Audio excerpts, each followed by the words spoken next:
Hello everyone, welcome to आशाएं judiciary. I am राखी और आज हम करेंगे नया एक्ट शुरू विच इज PCPNDTA यानी कि pre conception and prenatal diagnostic technique prohibition of sex selection act 1994। अभी देखो इसका पर्पस क्या था, मतलब इन टेक्निक्स का, इन मॉडर्न टेक्नोलॉजीज का पर्पस क्या था कि ये डायग्नोज किया जा सके कि जो वूम में चाइल्ड है वो हेल्दी है या नहीं है। हेल्दी इन द सेंस कि कोई अबनॉर्मैलिटीज तो नहीं है, कोई जेनेटिक इश्यूज तो नहीं है। ठीक है, आया तो इसलिए था ये।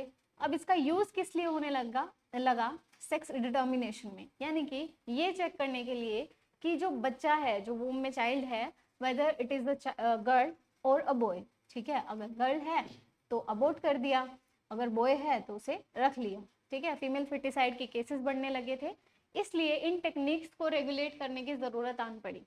क्लियर? अच्छा जी, अब हम शुरू करते हैं हमारा एक्ट। उससे पहले कुछ चीजें हैं, जैसे एक्ट नंबर है हमें याद रखना है, उसके अलावा इनकी एनफोर्समेंट डेट्स हैं वो हमें याद रखनी है। 1994 का एक्ट है वैसे तो, बट 2003 की जो, एक सेकेंड, 2003 की जो अमेंडमेंट हुई थी वो भी आपको याद रखनी है। ठीक है, वो भी हम पढ़ेंगे। पहले क्या था, सिर्फ prenatal diagnostic test techniques थी, अब प्री कंसेप्शन भी इसमें ऐड कर दिया गया है, तो it is very important, right. अब देखते हैं कि 1994 के लिए आपको जो याद रखना है, एक्ट नंबर 57 है ऑफ 1994, और इसका जो एनफोर्समेंट डेट है 1 जनवरी 1996।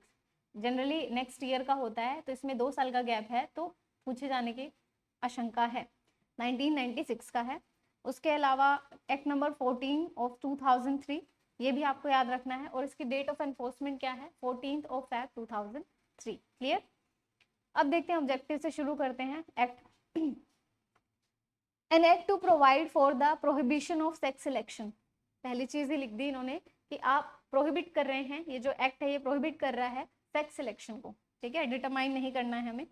बिफोर और आफ्टर द कंसेप्शन, बिफोर और आफ्टर दोनों ही इंक्लूड हो रहे हैं। And for the regulation of prenatal diagnostic technique, जो हम इन टेक्निक्स का यूज करते हैं, एग्जाम्पल अल्ट्रासाउंड मशीन्स जो होती है उनका हम यूज करते हैं, for the purpose of detecting genetic abnormalities. अब जो इनका यूज एक्चुअल में क्या करना है वो बताया गया है कि आप सिर्फ इनका यूज करेंगे जेनेटिक अबनॉर्मैलिटीज के केस में, और मेटाबॉलिक डिसऑर्डर, और क्रोमोसोमल अबनॉर्मैलिटीज, और certain congenital malformations or the sex linked disorder, or for the prevention of their misuse for the sex determination leading to female feticide, or for matters connected therewith or incidental thereto। ये कह रहे हैं कि आपको जो इनका use करना है टेक्निक्स का, वो सिर्फ डिसफंक्शन या ऐसा कोई अबनॉर्मैलिटी है उसके लिए आप यूज करो। Female foeticide should not be the purpose of using the techniques, right. अब हम बात करते हैं चैप्टर 1 की। चैप्टर 1 में प्रिलिमिनरी है। फर्स्ट है हमारा शॉर्ट टाइटल, एक्सटेंड और कमेंसमेंट। शॉर्ट टाइटल हमने देख लिया, pre conception and prenatal diagnostic technique act 1994। Enforcement date जो है हम देख चुके हैं, 1 जनवरी 1996। उसके अलावा एक्सटेंशन कहाँ तक है, पूरे इंडिया पे एप्लीकेबल होगा। ठीक है, अब हम आते हैं डेफिनेशंस पे। डेफिनेशन वाला पार्ट बहुत इंपॉर्टेंट है, सो बी अटेंटिव। फर्स्ट डेफिनेशन है हमारी, appropriate authority means an appropriate authority appointed under section 17। हमें पढ़ने की यहाँ पे इसे याद रखने की जरूरत नहीं है, 17 जब सेक्शन 17 पढ़ेंगे वहां हम इसे देखेंगे। उसके अलावा नेक्स्ट है हमारी board. Board means central supervisory board. Constitute कहाँ कॉन्स्टिट्यूट किया गया है, अंडर सेक्शन 7 में। सेक्शन 7 पढ़ेंगे तो फीचर्स देखेंगे। नेक्स्ट है हमारा इंपॉर्टेंट डेफिनेशन है कॉन्सेप्टस। कॉन्सेप्टस क्या होता है, means any product of conception. Product किसे हम बोल रहे हैं, जो वो सॉरी जो कंसीव, बेबी कंसीव करने के बाद की जो सिचुएशन होती है, ठीक है, जो बच्चा हो रहा है, फीटस जिसे हम बोल रहे हैं, एम्ब्रियो जिसे हम बोल रहे हैं, तो वो क्या है हमारा concepts. Means any product of the conception of any stage of development from fertilisation until the birth. जिस दिन से फर्टिलाइज हुआ है उस दिन वहां से लेके बर्थ तक, including the extra embryonic membrane as well as the embryo और द फीटस। अब एम्ब्रियो और फीटस क्या होता है, एम्ब्रियो क्या होता है, शुरू के जो 56 दिन होते हैं ना, जिस दिन से बच्चा कंसीव हुआ है वहां से लेके 56 दिन तक का जो पीरियड होता है, उसे, उस स्टेज को हम बोलते हैं, उस प्रोडक्ट को हम बोलते हैं एम्ब्रियो। ठीक है, उसके बाद 56 से मतलब नेक्स्ट डे 57 से लेके जब तक चाइल्ड बर्थ होता है, ठीक है, till the birth of the child, उस पीरियड को हम क्या बोलेंगे, उस प्रोडक्ट को उस टाइम पे हम क्या बोलेंगे, फीटस। क्लियर? पढ़ लेते हैं फिर भी एक बार। Embryo means a developing human organism, ठीक है, after the fertilisation till the end of 8 week, ठीक है, 8 वीक तक उसे हम क्या बोलेंगे, एम्ब्रियो। उसके बाद आता है हमारा fetus, means a human organism during the period of its development beginning on the 57th day, 57 day से शुरू करके, following the fertilization or the creation, excluding any time in which its development has been suspended and ending at the birth, जब तक बच्चे का birth नहीं हो जाता तब तक। नेक्स्ट है हमारा genetic counselling centres. Genetic counselling centres क्या होंगे, देखो सेंटर से पता चल रहा है कोई जगह है, ठीक है, काउंसलिंग सेंटर से क्या पता चल रहा है, काउंसलिंग हो रही है, किसके रिगार्डिंग हो रही है, जेनेटिक्स के रिगार्डिंग हो रही है। तो कह रहे हैं means an institution, hospital, nursing home और any place by whatever name called which provides for the genetic counseling to the patients। अब जैसे जो नए पेरेंट्स होते हैं दे डोंट नो, ठीक है, नहीं होती नॉलेज, और ज्ञान देने वाले बहुत होते हैं, तो उनका ज्ञान लेने की बजाय they used to go to the genetic counselling centre, वहां से इंफॉर्मेशन लेंगे कि एक्चुअल में क्या सिचुएशन है, राइट, और वो उन्हें इंफॉर्मेशन प्रोवाइड करते हैं, उन्हें काउंसिल करते हैं कि ये जेनेटिक्स इशू है, ये जेनेटिक इशू हो सकते हैं। नेक्स्ट है हमारा जेनेटिक क्लिनिक। जेनेटिक क्लिनिक क्या होंगे, means a clinic, institute, hospital, nursing home और any place by whatever name called which is used for conducting prenatal diagnostic procedure. ऐसी कोई भी जगह है जहां पर प्री नेटल डायग्नोस्टिक प्रोसीजर को परफॉर्म किया जाता है, वो क्या होती है, हमारा जेनेटिक क्लिनिक, ठीक है। For the purpose of this close, genetic clinic include a vehicle where ultrasound machine or imaging machine or scanner or other equipment capable of determining the sex of the fetus, or the portable equipments which has the potential for detecting the sex of the fetus during pregnancy or the selection of the sex before conception is used। ये कह रहे हैं कि genetic clinic क्या होता है, ऐसी कोई भी जगह, ऐसी कोई भी जगह, वो एक क्लिनिक भी हो सकता है या कोई मूविंग व्हीकल भी हो सकता है, कुछ भी हो सकता है, सही है, ऐसा नहीं है कि एक ही प्लेस होगा। या फिर एक चीज और इन्होंने बोले, पोर्टेबल इक्विपमेंट, कोई एक ऐसा इक्विपमेंट है जिसे आप पोर्ट कर सकते हो, एक जगह से दूसरी जगह पर लेके जा सकते हो, वो भी हो सकता है, सारे ही क्लिनिक में आएंगे। ऐसी कोई भी जगह, चाहे वो एक मूविंग व्हीकल हो, कोई ऐसी मशीन हो जिसको आप एक जगह से दूसरी जगह पे ले जा सकते हो, या कोई एक ऐसे स्पेस हो जहां पर ये सारी मशीन रखी हो जिनका यूज किया जा सकता है to determine the sex of the child, तो वो क्या, या फीटस, तो वो क्या होगा, हमारा जेनेटिक क्लिनिक। सॉरी। नेक्स्ट है हमारा genetic laboratory, means a laboratory. देखो लैब क्या होती है, जैसे हम ब्लड टेस्ट कराते हैं ना, तो वो लैब में भेजा जाता है, वो उसे चेक करते हैं, उसकी रिपोर्ट बनाते हैं, वो वापस से क्लिनिक में भेज देते हैं, ऐसा ही होता है। तो यहाँ पे जेनेटिक लेबोरेटरी क्या होगी, सेम ही होते हैं, इन जो फ्लूइड्स होते हैं उनको भेजा जाता है टेस्टिंग के लिए, टेस्ट होने के बाद वो जेनेटिक क्लिनिक में आते हैं और वहां से बताया जाता है कि क्या इशू है, क्या अबनॉर्मैलिटीज है, ठीक है, आगे वे फॉरवर्ड क्या होगा। Genetic laboratory means a laboratory and includes a place where the facilities are provided for conducting the analysis of test of the sample received from the genetic clinic for the prenatal diagnostic test। prenatal diagnostic test का मतलब क्या है, जब बच्चा foetus है, ठीक है, अभी मतलब वूम में है, उस टाइम पे उसे डायग्नोज किया जाता है बच्चे को, वही होता है prenatal diagnosis. Clear?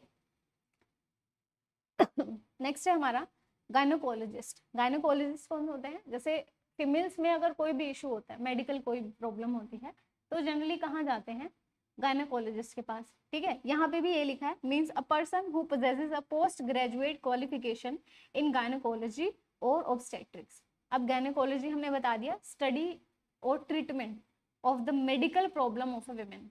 Clear? Next है हमारा ऑब्स्टेट्रिक्स। ऑब्स्टेट्रिक्स क्या होता है, जब जैसे ड्यूरिंग द प्रेगनेंसी या बिफोर प्रेगनेंसी या आफ्टर पोस्टपार्टम जो भी मेडिकल कंडीशंस होती हैं, या विमेन को किस तरीके से हैंडल करना चाहिए सिचुएशंस को, ठीक है, वो सारा कौन स्टडी करता है, हमारा ऑब्स्टेट्रिक्स। नेक्स्ट है हमारा medical genetics, includes a person who possesses a degree or diploma in genetic science in the field of sex selection, and the prenatal diagnostic technique. एक चीज तो ये होगी, ठीक है, कि उसके पास या तो डिग्री है या डिप्लोमा है, या फिर he has an experience of not less than 2 years in such field. इस फील्ड में कम से कम 2 साल का एक्सपीरियंस उसके पास होना चाहिए, प्लस मतलब ये 2 साल का एक्सपीरियंस है, plus any one of the medical qualification recognised under the medical council act, या फिर a post graduate degree in biological science, या ये होनी चाहिए, ठीक है। अब हम आते हैं, नेक्स्ट है हमारा सेक्शन 2H जो बात करता है पीडियाट्रिशियन, ठीक है, means a person who possesses a post graduate qualification in paediatrics. अब ये कौन होते हैं? पीडियाट्रिक्स वो होते हैं जो बच्चे जो 18 साल से कम के बच्चे होते हैं जनरली, ठीक है, उनकी हेल्थ केयर के बारे में स्टडी करते हैं कि उनको क्या देना चाहिए, क्या खाना चाहिए, या उनकी कोई मेडिकल कंडीशन है, उनको डायग्नोज कैसे किया जाएगा, किस तरीके का ट्रीटमेंट होगा, वो सारा इसमें इंक्लूड होगा। पीडियाट्रिशियन के बाद हम आते हैं, नेक्स्ट है हमारा prenatal diagnostic procedure. Procedure की बात हो रही है, टेस्ट की नहीं हो रही। प्रोसीजर में क्या आएगा? all the gynecological or obstetrical or medical procedures such as ultrasonography, fetoscopy, taking or removing the samples of amniotic fluid, chronic villi, blood or any other tissue or the fluid of a man or of a woman for being sent to the genetic laboratory or genetic clinic for conducting any type of analysis or prenatal diagnostic test for the selection of the sex before or after the conception। क्या बोला जा रहा है? ये एक procedure होता है, ठीक है। इसमें जैसे अल्ट्रासोनोग्राफी क्या होता है, इसमें हाई फ्रीक्वेंसी वेव का यूज करके एक इमेज फॉर्मेशन की जाती है बच्चे की, जो हम उसमें देखते हैं, ठीक है। तो उससे सेक्स सिलेक्शन पता चल जाता है कि लड़का है लड़की है, ठीक है। या फिर जैसे सैंपल्स होते हैं एमनियोटिक फ्लूइड। एमनियोटिक फ्लूइड क्या होता है? जो एक लेयर होती है, ठीक है, एम्ब्रियो के आउटर में एक लेयर होती है, कुशन लाइक लेयर जिसे हम बोलते हैं, जो प्रोटेक्ट करते हैं बच्चे को फ्रॉम एनी इंजरी, कि उसे कोई इंजरी कॉज ना हो, उसे प्रोटेक्ट करेगी, वो वॉल होती है, ठीक है। उसके अलावा क्रोनिक विली। क्रोनिक विली क्या होता है? It is a finger like projection, ठीक है, एक फिंगर लाइक प्रोजेक्शन होती है, ये एम्ब्रियो के बाहर ही होती है, इस तरीके से कुछ होती है, ठीक है। इनका काम क्या होता है? ब्लड से इंपॉर्टेंट न्यूट्रिएंट्स जो होते हैं ब्लड से वो एम्ब्रियो तक भेजना, यानी कि फीटस के लिए डेवलपमेंट के लिए जो भी इंपॉर्टेंट न्यूट्रिएंट्स है वो भेजने का काम किसका होता है? क्रोनिक विली का। ब्लड और एनी अदर टिश्यू और फ्लूइड ऑफ अ मैन के भी, विमेन के भी, और of a women for being sent to the genetic laboratory testing के लिए, सही है। नेक्स्ट है हमारा प्रीनेटल डायग्नोस्टिक टेक्निक्स। अब जो टेक्निक है, टेक्निक वर्ड जो है वो प्रोसीजर और टेस्ट दोनों को इंक्लूड करता है, ठीक है। इसमें प्रीनेटल डायग्नोस्टिक टेस्ट भी आ जाएंगे और प्रोसीजर भी आ जाएंगे, ये इसमें बोल रखा है। Prenatal diagnostic techniques include all the prenatal diagnostic procedures and the prenatal diagnostic test. Prenatal diagnostic test क्या होते हैं? मींस द अल्ट्रासोनोग्राफी और एनी टेस्ट, जो जिस टाइप के भी टेस्ट किए जाते हैं, उन फ्लूइड्स को भेज देना, उनकी टेस्टिंग करना, या फिर अल्ट्रासोनोग्राफी का यूज करना, उनकी टेस्टिंग करना, of the amniotic fluid, chronic villi, blood और एनी टिश्यू और fluid of a pregnant women और conceptus conducted to detect genetic और मेटाबॉलिक डिसऑर्डर्स और क्रोमोसोमल अबनॉर्मैलिटीज, जो हम बात कर रहे थे ना अभी सारी, ठीक है, उनको डायग्नोज करने के लिए जो टेस्ट किए जाते हैं उन्हें हम बोलते हैं prenatal diagnostic test. Clear? Next है हमारा प्रिस्क्राइब बाय रूल्स, छोड़ दो, नहीं जरूरी। नेक्स्ट है हमारा रजिस्टर्ड मेडिकल प्रैक्टिशनर। जो रजिस्टर्ड मतलब मेडिकल एक्ट में, इंडियन मेडिकल काउंसिल एक्ट में जो रजिस्टर्ड है वो रजिस्टर्ड प्रैक्टिशनर है।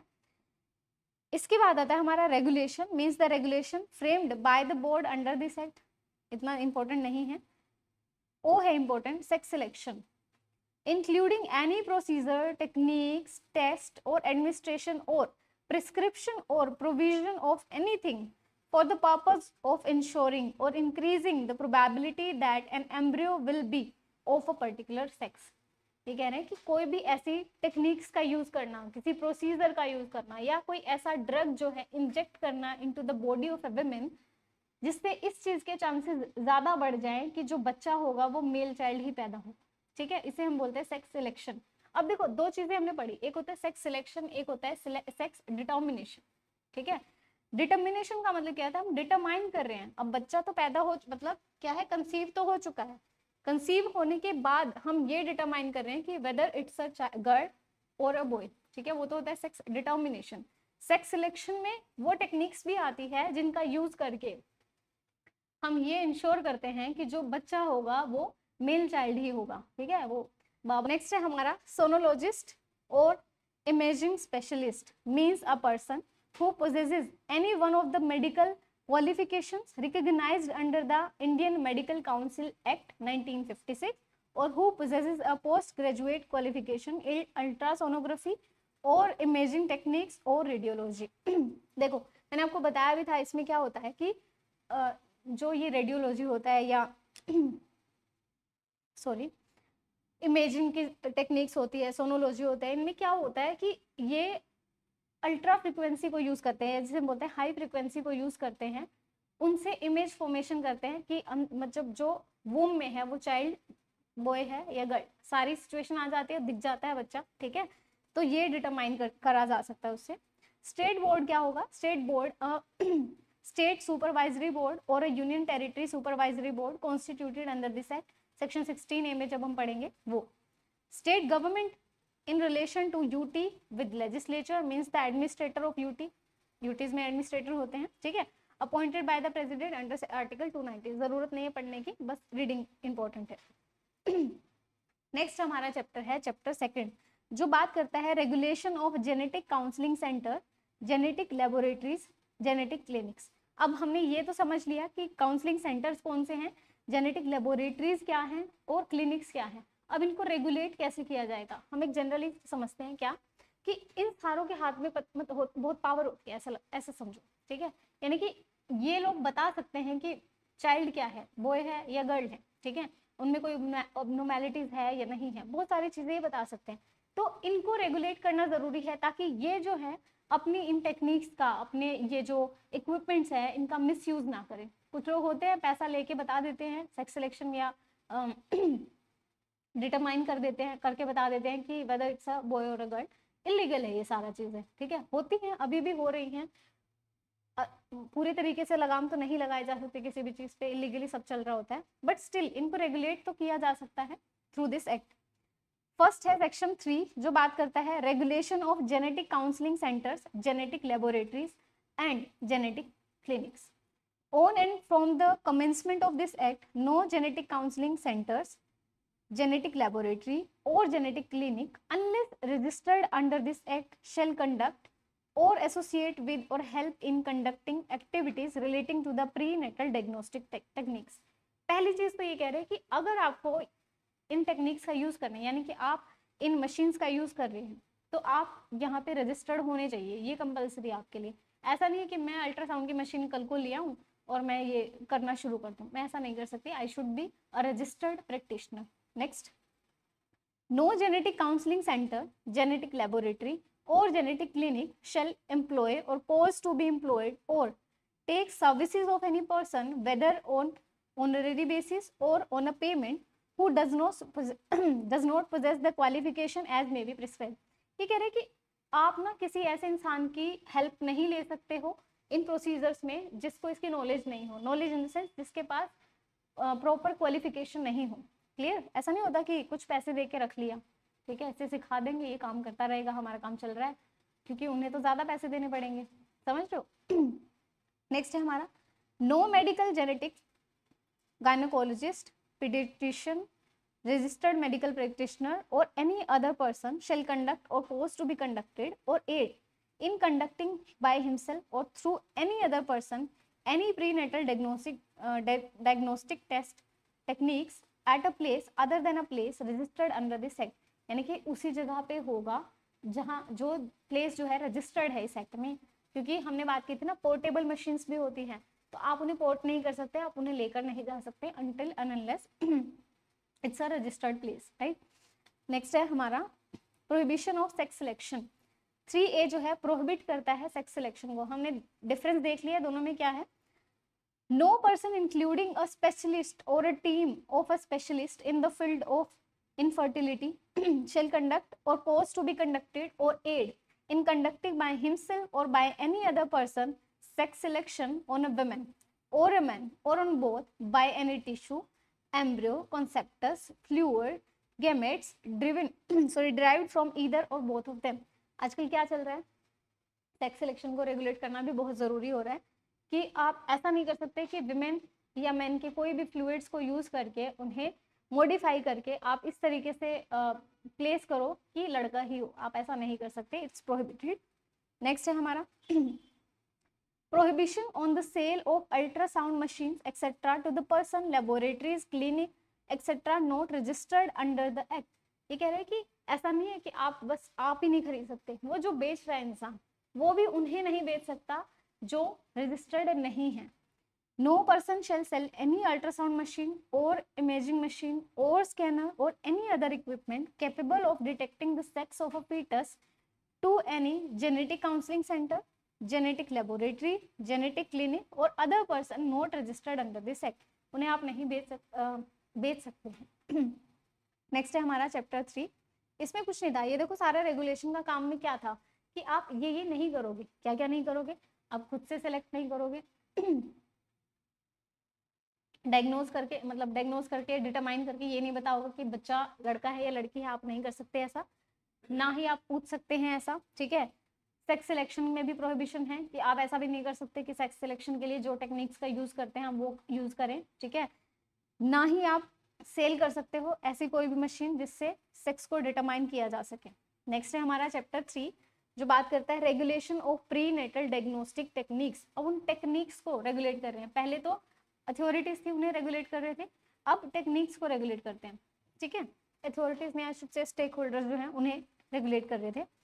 देखो regulation of prenatal diagnostic techniques on or from the commencement of this act, no place including a registered genetic counseling center or genetic laboratory or genetic clinic shall be used or caused to be used by any person for conducting prenatal diagnostic technique except for the purpose specified in clause 2 and after specifying any of the conditions specified in 3।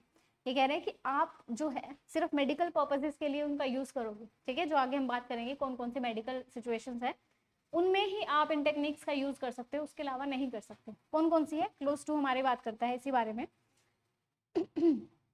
No prenatal diagnostic techniques shall be conducted except for the purpose of detection of any of the following abnormalities, namely क्या क्या अबनॉर्मैलिटीज हो सकती हैं। Number 1 chromosomal अबनॉर्मैलिटी, वो XY पढ़ा था ना हमने साइंस में, उन्हीं की बात हो रही है। अगर कोई अबनॉर्मैलिटीज हैं उन्हें जेनेटिक मेटाबॉलिक डिजीज, इनके उसमें जाने की जरूरत नहीं है आपको, बस नाम याद रखने की इस तरीके के अबनॉर्मैलिटीज हो सकते हैं।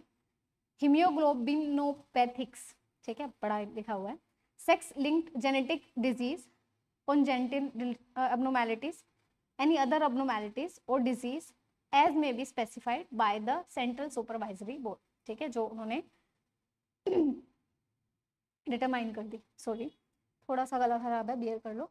तो कौन कौन सी हो सकती है, क्रोमोसोमल, ठीक है, उसके अलावा जेनेटिक मेटाबॉलिक, उसके अलावा haemoglobinopathies, sex link genetic disease, ठीक है, कॉन्जेनिटल और अदर जो स्टेट गवर्नमेंट ने सेंट्रल सुपरवाइजरी बोर्ड ने स्पेसिफाई कर दी वो।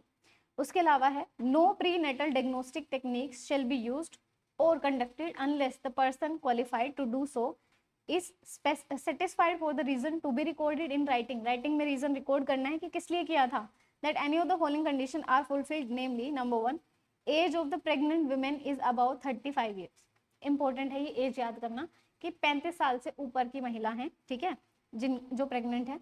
The pregnant woman has undergone of 2 or more spontaneous abortion and fetal loss, यानी कि अबॉर्ट हो चुका है उनका बेबी, ठीक है। या फिर the pregnant woman, मतलब ये याद रखना है 2 or more times, अंडरलाइन कर लें। The pregnant woman had been exposed to the potentially teratogenic, ये कंडीशन होती है, हम बात करेंगे, एजेंट होते हैं जिनको इंसर्ट किया जा सकता है जो फीटस को अबनॉर्मल कर दे, ऐसा, ठीक है। Such as drugs, radiation, infection और केमिकल्स, इनका यूज किया गया हो या एक्सपोज हो गई हो विमेन किसी भी रीजन से। द प्रेग्नेंट विमेन और हर spouse has a family history of mental retardation और फिजिकल डिसनॉर्मैलिटी सच एज स्पेटिसिटी और एनी अदर जेनेटिक डिजीज, इसमें क्या होता है ना कि इंडिविजुअल की ग्रोथ पूरे से नहीं हो पाती, ठीक है, या तो वो फिजिकली साउंड नहीं होगा या वो मेंटली रिटार्डेड रहेगा। नेक्स्ट है हमारा any other condition as may be specified by the central supervisory board, जो भी अदर सुपरवाइजरी बोर्ड ने कंडीशंस को स्पेसिफाई किया है कि इन कंडीशन में you can take the help of system. Next है हमारा provided that the person conducting the ultrasonography और on a pregnant women shall keep complete record thereof in the clinic in such manner as may be prescribed। अब ये important है proviso, ये कह रहा है कि जो पर्सन कंडक्ट कर रहा है जो अल्ट्रासोनोग्राफी या जो टेक्निक्स का यूज कर रहा है वो प्रेग्नेंट वुमेन पे shall keep the complete record, उस चीज का रिकॉर्ड रखेगा कि किस लिए उसे किया गया था और कब किया गया था, वो सारी situations thereof in a clinic in such manner as may be prescribed, or any deficiency or inaccuracy found therein shall amount to contravention of provision of section 5 and section 6 unless contrary to proved by the person conducting such ultrasonography। ये कह रहे हैं कि अगर आप ऐसा नहीं करते हो तो आप माने जाओगे कि आपने कॉन्ट्रवेन किया है सेक्शन 5 और सेक्शन 6, अभी पढ़ेंगे उनके बारे में, राइट। नेक्स्ट है हमारा fourth, no person including a relative और a husband of a pregnant women shall seek और encourage the conduct of any prenatal diagnostic technique on her except for the purpose defined in clause 2। clause 2 में जो purpose define किए गए हैं उसके अलावा use नहीं किया जा सकता, ना तो वो खुद कर सकते हैं ना उनके कोई रिलेटिव्स उसका यूज कर सकते हैं। नेक्स्ट है हमारा no person including a relative और a husband of a women shall seek और encourage the conduct of any sex selection technique on her और हिम और बोथ, कि उनके जो ऐसे होते हैं ना हमें तो बेटा ही चाहिए, ठीक है, उसके लिए जो बन पड़ रहा है वो करो, तो ये टेक्निक्स का यूज भी नहीं कर सकते, राइट। नेक्स्ट है हमारा फिफ्थ सेक्शन 5 बात करता है written consent of a pregnant women और a prohibition of communication of the sex of the foetus. No person refer to in clause 2 and 3 shall conduct the prenatal diagnostic procedure unless, हमने अभी बात की थी ना कि किन किन सिचुएशन में किया जा सकता है, वो कहता है उसमें भी तब तक नहीं किया जा सकता तब जब तक कि he has explain all the known side और after effect of such procedure to the pregnant women concern, उस वुमेन को उसके सारे साइड इफेक्ट्स ना बता दे, ठीक है, कि ये साइड इफेक्ट्स हो सकते हैं अगर आप ऐसा करवाते हैं तो।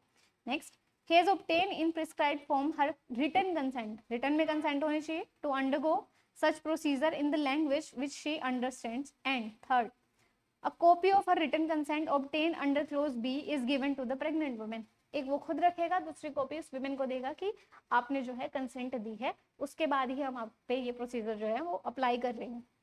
नेक्स्ट है हमारा no person including the person conducting the prenatal diagnostic procedure shall communicate to the pregnant women concerned or her relatives or any other person the sex of a fetus by words, sign or in any other manner। ये कह रहा है कि जो भी diagnose करेगा, ठीक है, जो इस टेक्निक का यूज कर रहा है वो इशारों में भी नहीं बता सकता कि लड़का है या लड़की है, सही है, ना बोल के बताएगा ना लिख के बताएगा ना इशारों में बताएगा, वो बता ही नहीं सकता, you not allowed, right. Next हमारा सेक्शन 6 जो बात करता है determination of a sex prohibited, prohibit कर दे रहा है कि आप डिटरमाइन नहीं कर सकते on and from the commencement of this act no genetic counselling centre और जेनेटिक लेबोरेटरी और जेनेटिक क्लिनिक शेल कंडक्ट और cause to be conducted in its centre laboratory और clinic prenatal diagnostic techniques including the ultrasonography for the purpose of determining the sex of the foetus. Easy है, कोई ऐसा rocket science नहीं है इस act में भी, बिल्कुल ईजी है। ये कह रहा है कि आपको ये करना है ये नहीं करना, अगर आप अथॉरिटीज हैं तो आपके ये काम है, अगर आप स्टेक होल्डर हैं तो आपके ये काम है, और आप एक इंडिविजुअल हैं जो पूछने जाना चाह रहे हैं कि what is the sex of a child, तो आपके लिए क्या प्रोहिबिशन है, right. No person shall conduct और cause to be conducted any prenatal diagnostic technique including the ultrasonography for the purpose of determining the sex of a foetus, नहीं कर सकते conduct. No person shall by whatever name cause और allowed to be cause selection of a sex before और after conception, वो भी नहीं कर सकते, तीनों ही अलाउड नहीं है, ना तो वो सेंटर्स कर सकते हैं, ठीक है, ना other person. No person shall conduct और cause to conduct any prenatal diagnostic technique, इसलिए सिर्फ इस पर्पस से कि उन्हें जानना है कि फिटस का सेक्स क्या है, राइट। इंपॉर्टेंट है, चैप्टर 4 जो है इंपॉर्टेंट है, ध्यान से सुनना क्या बोल रहा है। सेंट्रल सुपरवाइजरी बॉडी, सेंट्रल, ठीक है, constitution of central supervisory body, जब हम बात कर रहे थे ना सेक्शन 7 में पढ़ेंगे, अब पढ़ रहे हैं उसे। The central government shall constitute a board to be known as Central Supervisory Board, ठीक है, टू एक्सरसाइज द पावर, अब कौन करेगा, सेंट्रल गवर्नमेंट करेगी, right, to exercise the power and perform the function conferred on the board under this act. वो board बनाया जाएगा, उसको कुछ फंक्शंस दिए जाएंगे, वो हम फॉलो करेंगे, मतलब वो फंक्शन जो है बोर्ड को फॉलो करने पड़ेंगे। बोर्ड शेल कंसिस्ट ऑफ, अब उस बोर्ड में कौन कौन मेंबर होंगे ये आपको याद रखना है, ठीक है। फर्स्ट है हमारा the minister in charge of ministry और development department of family welfare who shall be the chairman. ये कह रहा है कि वही चेयरमैन होंगे who is the minister in charge of ministry और डिपार्टमेंट ऑफ फैमिली वेलफेयर। वो एक्स ऑफिशियो चेयरमैन होंगे। एक्स ऑफिशियो का मतलब क्या है कि आप एक पोजीशन को होल्ड कर रहे हो, ठीक है, उसी पोजीशन को होल्ड करते टाइम आपको उसी पावर में दूसरा काम करने को मिल रहा है, वो हो गया आप एक्स ऑफिशियो। नेक्स्ट है हमारा the secretary to the government of India in charge of the development of family welfare who shall be the vice chairman. Minister, chairman, vice chairman, secretary. Third है हमारा 3 members to be appointed by the central government to represent the ministries of the central government in charge of women and child department of the legal affairs or legislative department in the ministry of law and justice. And third one is Indian system of medicine और homeopathy ex officio। अब ये देखो 3 member जो होंगे, ठीक है, पहला है विमेन और चाइल्ड डेवलपमेंट, सेकंड जो आपको याद रखना है मिनिस्ट्री ऑफ लॉ, थर्ड जो आपको याद रखना है medical science and homoeopathy, right. Next है हमारा director general of the health service of the central government, ये भी एक्स ऑफिशियो होंगे। नेक्स्ट है हमारा एक्स ऑफिशियो मेंबर्स होंगे, right. 10 members to be appointed by the central government, 2 each from amongst. अब ये कह रहे हैं कि हर एक में से, हर एक डिपार्टमेंट में से 2 लोग जो हैं चुने जाएंगे। कौन कौन से? एमिनेंट मेडिकल जेनेटिसिस्ट, चले, एमिनेंट मेडिकल जेनेटिसिस्ट। नेक्स्ट है हमारा एमिनेंट गायनोकोलॉजिस्ट एंड ऑब्स्टेट्रिशियंस और एक्सपर्ट ऑफ स्त्री रोगा और प्रसूति तंत्र, बोलते हैं ना ये स्त्री रोग विशेषज्ञ वैसा। Eminent paediatricians, eminent social scientist and the representative of women welfare organisation, ठीक है। उसके अलावा 3 women member of a parliament of whom 2 shall be elected by the House of People and 1 by the Council of State। House of People से 2, ठीक है, और Council of State से 1। Next है हमारा 4 members to be appointed by the central government by rotation to represent the state। अब state और UT को जो रिप्रेजेंट करेंगे 2 in alphabetical order and 2 in reverse alpha, यानी कि 4 होंगे, ठीक है। 4 में से 2 जो है वो शुरू से रखे जाएंगे ABCD ऐसे, तो ए से जैसे आंध्र प्रदेश, असम, अरुणाचल प्रदेश, ठीक है। 2 इनमें से अरुणाचल प्रदेश और ये आंध्र प्रदेश पहले हो गए जैसे, और फिर रिवर्स ऑर्डर में जैसे उत्तराखंड, ठीक है, क्योंकि XYZ नहीं है, इससे यू से ही शुरू है, उत्तराखंड, उत्तर प्रदेश, इन्हें तो 2-2 हो जाएंगे, तो 4 मेंबर हो जाएंगे। फिर आगे फिर B से शुरू करेंगे, फिर C से शुरू करेंगे, उधर से भी बैकवर्ड में सेम चीजें चलती रहेंगी। Provided that no appointment under this clause shall be made except on the recommendation of the state government or as the case may be the union territory। तब तक अपॉइंटमेंट नहीं होगी जब तक कि उनकी रिकमेंडेशन नहीं आएगी। नेक्स्ट है हमारी an officer not below the rank of joint secretary or equivalent of the central government in charge of family welfare who shall be the member secretary ex officio। वो क्या होंगे हमारे member secretary ex officio, joint secretary, right। Next है हमारा section 8, term of the office of member. जो members हैं उनका term कितना होगा, कितने टाइम तक वो अपना ऑफिस जो है वो होल्ड करेंगे। The term of office of member other than x officio members, वो तो एक्स ऑफिशियो तब तक रहेगा, ठीक है। इन case of appointment under close E close F of subsection 2 of section 7, 3 years, 3 साल का जो पीरियड है वो आपको याद रखना है। इन case of appointment under G of the side 1 साल का जो है अपॉइंटमेंट होगा। If a casual vacancy occurs in the office of any other member, casual vacancy यानी कि मतलब सीट वैकेंट नहीं है बट उस टाइम पे वो प्रेजेंट नहीं है, whether by the reason of his death, resignation or inability to discharge his function owing to the illness or other incapabilities, such vacancies shall be filled by the central government by making a fresh appointment and the members so appointed shall hold office for the remainder of the time। अब ये mention रखना कि जो उन्हें appoint किया जाएगा वो rest of the time के लिए किया जाएगा, जो बचा हुआ टाइम है, of the office of the person in whose place he is so appointed, जिसके बिहाफ पे या जिसके प्लेस पे उसे अपॉइंट किया जाएगा, उसका जितना टाइम पीरियड रहता होगा उतने टाइम पीरियड के लिए उस बंदे को अपॉइंट किया जाएगा। नेक्स्ट है हमारा the vice chairman shall perform such function as may be assign to him by the chairman from time to time. Chairman जो डिसाइड करेगा वो फंक्शन जो है वाइस चेयरमैन को फॉलो करने पड़ेंगे, परफॉर्म करने पड़ेंगे। The procedure to be followed by the member in the discharge of their function shall be such as may be prescribed, जो जो prescribe किए गए हैं वो। अब आता है मीटिंग ऑफ बोर्ड, इंपॉर्टेंट है। The board shall meet at such time and place and shall observe such rules of procedure in regard to the transaction of the business at its meeting, including the quorum at such meeting as may be provided by the regulation, provided that the board shall meet at least once in 6 months, यानी कि कम से कम 6 महीने में एक बार तो उस board को मिलना पड़ेगा। ये मेंशन कर लो, यहाँ से क्वेश्चन बन सकता है। The chairman and in his absence the vice chairman shall preside at the meeting of the board। Board meeting होगी, उसको प्रिजाइड कौन करेगा? चेयरमैन ही करेगा। चेयरमैन अगर नहीं है, प्रेजेंट नहीं है, तो vice chairman. If for any reason the chairman और vice chairman is unable to attend any meeting of a board, any other members chosen by the members present at the meeting shall preside the meeting। Simple है, ठीक है। अगर किसी reason से दोनों ही नहीं है, चेयरमैन भी नहीं है, वाइस चेयरमैन भी नहीं है, अटेंड नहीं कर पा रहे, तो जो अदर मेंबर है वो डिसाइड करेंगे कि who will preside over the meeting. Next, all the question which comes up before any meeting of the board shall be decided by the majority of the votes। Majority voting होगी। But यहाँ पे देखो जो present and voting है, absolute नहीं, जो present and voting है, and in the event of equalities of vote, तो चेयरमैन और in his absence the person presiding shall have an exercise second, और मतलब जो वोट कास्टिंग होगी उसकी बात हो रही है। The members other than the ex officio members shall receive such allowances if any from the board as may be prescribed। जो prescribed allowances है वो मिल जाएंगे आपको। नेक्स्ट है हमारा vacancies etc not to invalidate the proceeding of the board। ये कह रहे हैं कि अगर कोई वैकेंसी आती है बोर्ड में, कोई वैकेंसी है यानी कि कोई मेंबर जो है प्रेजेंट नहीं, मतलब वैकेंट है उनकी सीट जो है, ये कह रहे हैं कि ये सिर्फ रीजन नहीं हो जाएगा कि उनकी प्रोसीडिंग को आप इनवैलिडेट कर दें।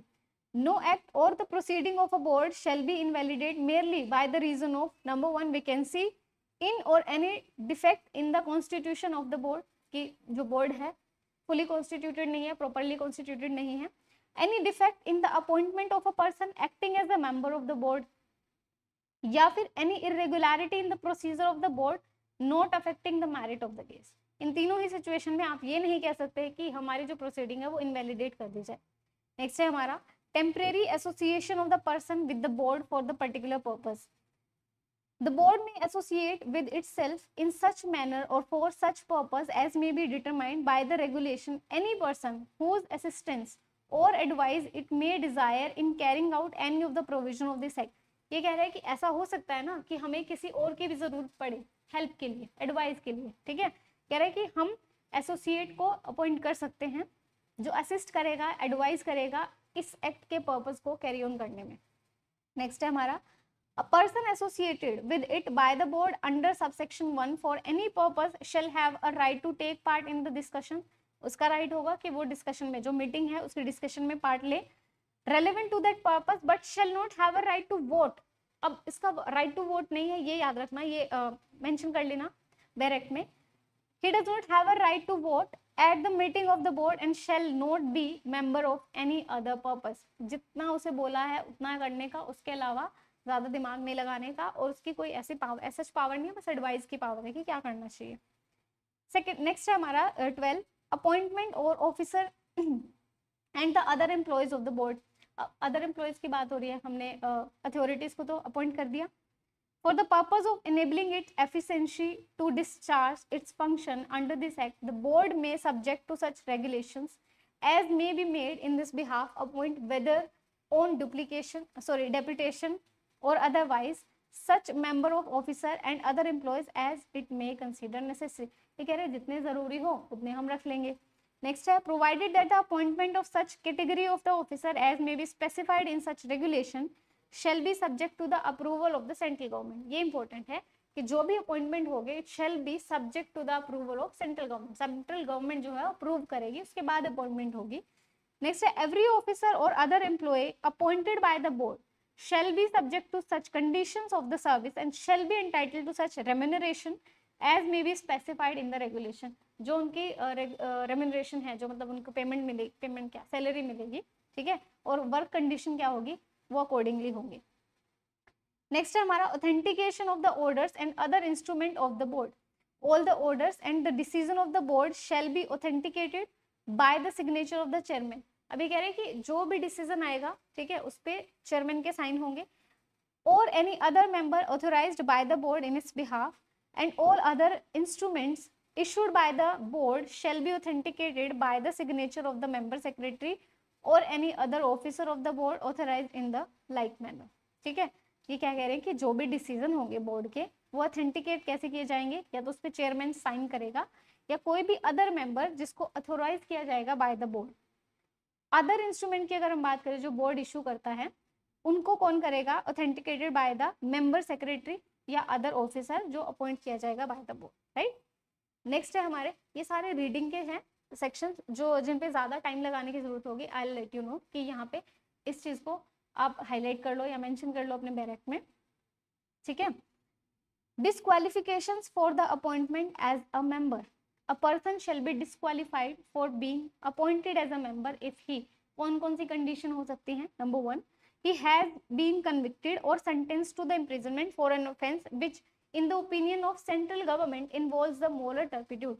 यानी कि मोरली उसका कैरेक्टर जो था सही नहीं था. ठीक है, तो उसे कन्विक्ट किया गया है, सेंटेंस किया गया है, तो उसे हम नहीं रखेंगे. He is disqualified for being a member of the board. Next है हमारा, is an undischarged insolvent. Insolvent कौन होगा, ठीक है, ऐसा वैसा कुछ नहीं है, सब डूब गया है. नेक्स्ट है, is of unsound mind and stands so declared by the competent authority. ये कह रहे हैं कि वो बंदा अनसाउंड माइंड का है या कॉम्पिटेंट अथॉरिटी ने उसे अनसाउंड डिक्लेयर कर दिया है तो. नेक्स्ट है, हैज बीन रिमूव्ड और dismissed from the service of government और द कॉर्पोरेशन ओन्ड और कंट्रोल बाय द गवर्नमेंट. यानी कि वो गवर्नमेंट सर्विसेज में, गवर्नमेंट किसी भी सर्विस में वो काम कर रहा था, वहां से उसे रिमूव कर दिया गया है, उसे डिसमिस कर दिया गया है. ठीक है, तो has in the opinion of the central government such financial or other interest in the board as is likely to affect or prejudicially the discharge by him of his function as a member. ये कह रहे हैं कि उसका कोई other interest है, financial भी हो सकता है, अदरवाइज भी हो सकता है बोर्ड में, जो इफेक्ट कर सकता है, प्रेजुडिस कर सकता है, ठीक है, रॉन्गफुल इम्पैक्ट डाल सकता है on the decision of the board, तो उसको भी हम नहीं रखेंगे बोर्ड में. Has in the opinion of the central government been associated with the use and the promotion of prenatal diagnostic technique for the determination of sex and with any sex selection technique. Central government के opinion में उसने use किया है, ठीक है, या promote कर रहा है वो प्रीनेटल डायग्नोसिस का सेक्स सिलेक्शन के केस में, तो उसे भी हम डिस्क्वालीफाई कर देंगे यहाँ से. तो कौन कौन हो सकता है, जो कन्विक्टेड है, अनडिस्चार्ज सोल्वेंट है, अनसाउंड है, ठीक है, डिसमिस कर दिया गया है जैसे गवर्नमेंट के सर्विसेज से, या गवर्नमेंट के ओपिनियन में he is not a fit person, ठीक है, वो उसका जो मॉनिटरी या अदर इंटरेस्ट है उसमें, या फिर उस टेक्निक का वो यूज करता है या करता है इन पास्ट सेक्स डिटर्मिनेशन में. सही है. नेक्स्ट है हमारा, eligibility of the member for reappointment. ये कह रहे हैं कि क्या वो मेंबर रीअपॉइंट भी किया जा सकता है, subject to the other terms and condition of the services as may be prescribed. Any person ceasing to be a member shall be eligible for reappointment as such member. ये कह रहे हैं कि हाँ एलिजिबल तो हो. आगे, provided that no member other than ex officio member shall be appointed for more than 2 consecutive terms. यानी कि जो एक्स ऑफिशियो है वो तो एक्स ऑफिशियो है, उनका तो हम कुछ नहीं कर सकते, लेकिन जो अदर मेंबर्स को हमने अपॉइंट किया था वो कह रहे हैं कि आप 2 बार तक हो सकते हो अपॉइंट, उसके बाद नहीं किया जाएगा. ठीक है, तो 2 कॉन्जिक्यूटिव टाइम तक आप अपॉइंट हो सकते हो, उसके बाद नहीं. 16 बात करता है functions of the board. Board के फंक्शंस क्या क्या होंगे. Number 1, the board shall have the following function, namely number 1, to advise the central government. जो बोर्ड है हमने कॉन्स्टिट्यूट किया है वो एडवाइज करेगा सेंट्रल गवर्नमेंट को on the policy matter relating to the use of prenatal diagnostic technique, sex selection technique and against their misuse. Advise करेगा कि इसके रिगार्डिंग पॉलिसीज बनाई जाए, रूल्स बनाए जाए, ताकि इन्हें प्रिवेंट किया जा सके, ये जो एक्टिविटीज हैं इन्हें प्रिवेंट किया जा सके. To review and monitor implementation of the act and the rules made thereunder and recommend to the central government changes in the said act and the rules. ये कह रहे हैं कि मान लो जैसे हम बात कर रहे हैं 94 की बात कर रहे हैं, ठीक है, उस टाइम पे सिचुएशन अलग थी, धीरे धीरे हमें पता चल, जैसे अभी हम अगर 2011 का भी सेंसस उठा के देखें तो 900 कुछ गर्ल्स हैं 1000 लड़कों पे, ठीक है, यानी कि अभी भी सेक्स रेशो ठीक नहीं है। तो बस ये यही बोल रहे हैं कि अगर आपको लग रहा है कि इम्प्लीमेंटेशन नहीं हो रहा तो उसके डायरेक्ट या राइट इम्प्लीमेंटेशन के लिए वो सलाह दे सकते हैं, रिव्यू कर सकते हैं कि इस एक्ट का इम्प्लीमेंटेशन कैसा हो रहा है। To create the public awareness against the practice of preconception sex selection and the prenatal determination of a sex of a fetus leading to the female feticide, public awareness create कर सकते हैं, ठीक है, campaigns चलाए जा सकते हैं। Next है हमारा to lay down the code of conduct to be observe by the person working at a genetic counselling centre, genetic laboratories, and उनके लिए कोड ऑफ कंडक्ट बनाया जाएगा कि आपको ये सिचुएशन फॉलो करनी है, अगर आपको कोई ऐसा बोलता भी है तो आपकी ड्यूटी है वो कंप्लेन उसके अगेंस्ट लॉन्च करवाओ, ठीक है, उनके लिए कोड ऑफ कंडक्ट होगा। To oversee the performance of various bodies constituted under the act and take appropriate steps to ensure its proper and effective implementation. इस एक्ट के अंदर जो भी बॉडीज बनाई गई हैं उनके ऊपर ध्यान देना, ठीक है, कि उनका काम जो है, उनकी वर्किंग जो है प्रॉपरली हो रही है नहीं हो रही। अगर कोई मिसयूज कर रहा है उन पावर्स का या फिर उन अथॉरिटी का मिसयूज कर रहा है तो उसके लिए भी रूल्स बनाए जाएंगे ताकि effective implementation of this act हो सके, right. Any other function as may be prescribed under this act, जो भी अदर फंक्शंस है वो। 16 ये बात करता है constitution of the state supervisory board and the union territory supervise. Central supervisory board के बारे में हमने देख लिया, अब स्टेट सुपरवाइजरी बोर्ड के बारे में देखते हैं, और UTs.